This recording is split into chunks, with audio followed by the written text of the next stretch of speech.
最驚孩子發脾氣，定係最驚親朋戚友幫口教孩子呢？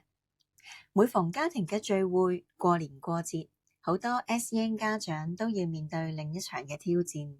孩子坐唔定，有人會講佢咁點得㗎？孩子唔肯叫人，又會話你太縱佢啦。當孩子情緒爆發，甚至會有人當住孩子面前講，咁大個都未識嘅。嗰一刻你好想保護孩子，但係又怕反駁長輩，好似好冇禮貌咁。最後你選擇沉默。如果你曾經試過，今日呢一集我想陪你一齊重新去睇返呢一件事。孩子真正聽見嘅其實係啲乜嘢呢？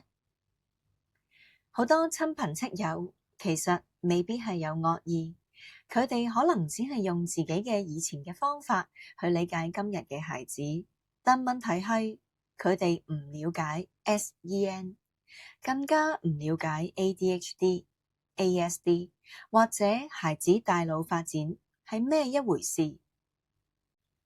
真正重要嘅並唔係親朋戚友講咗啲乜，而係孩子佢點樣去理解自己。心理學一直提醒我哋，孩子對自己嘅睇法好多時都係嚟自主要嘅照顧者回應，即係身邊嘅爸爸媽媽。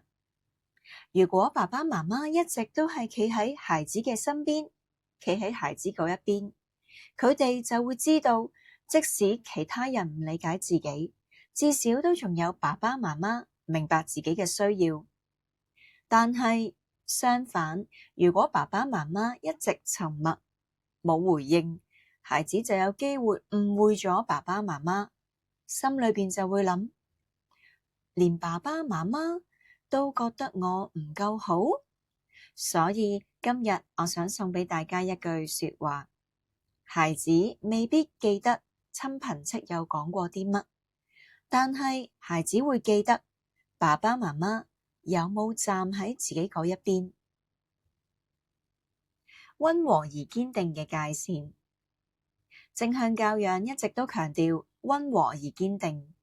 設立界線唔代表一定係衝突，你可以尊重長輩，同時保護孩子。例如當有人話你打佢兩下咪得咯，你可以平靜咁去回答，多謝你嘅關心，我哋一直都有接受專業嘅意見，會用適合佢嘅方法去陪伴住佢。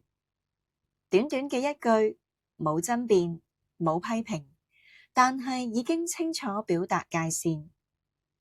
真正需要設立界線嘅，有陣時唔係孩子，而係我哋大人。聚會完之後，記得要留返一段時間陪孩子去修復心情。你可以輕輕同孩子講，頭先姨姨咁樣講你，媽咪見到你好唔開心。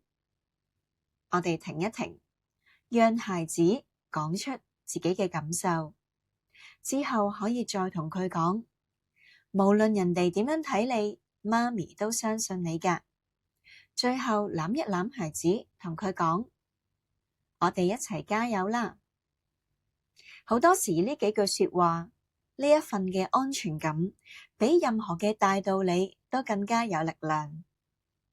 最後想送俾每一位爸爸媽媽一句說話，孩子最需要嘅唔係全部人都能夠理解佢，而係知道屋企入面爸爸媽媽一直都會陪伴住佢，知道佢嘅需要，理解佢。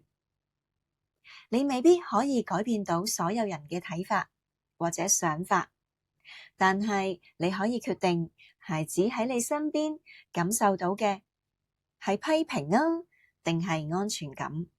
每一次當你願意溫柔而堅定咁守護住孩子，你守護緊嘅唔單止係佢嘅情緒，更加喺度守護緊佢嘅自信、佢嘅安全感，以及佢對自己嘅睇法。